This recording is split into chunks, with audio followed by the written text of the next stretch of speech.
উম্মু হানি রাদিয়াল্লাহু তাআলা আনহু রাসূলুল্লাহ সাল্লাল্লাহু আলাইহি ওয়াসাল্লামের নিকট এসে বলেন, ইয়া রাসূলুল্লাহ সাল্লাল্লাহু আলাইহি সাল্লাম, আমি দুর্বল এবং বৃদ্ধ হয়ে গিয়েছি।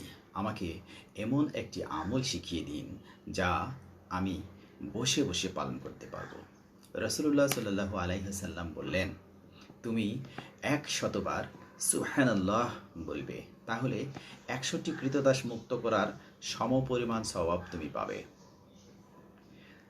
তুমি ১০০বার আলহামদুলিল্লাহ বলবে, তাহলে আল্লাহর রাস্তায় যুদ্ধের জন্য ১০০টি সাজানো ঘোড়ায় মুজাহিদ প্রেরণের সমপরিমাণ সওয়াব তুমি পাবে।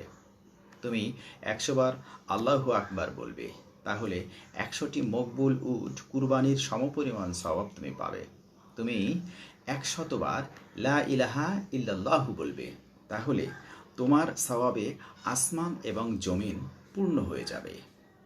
যে ব্যক্তি তোমার এই জিকিরগুলোর সমপরিমাণ জিকির করবে, সে ছাড়া কেউই সেদিনে তোমার চেয়ে বেশি বা উত্তম আমল আল্লাহর দরবারে পাঠাতে পারবে না।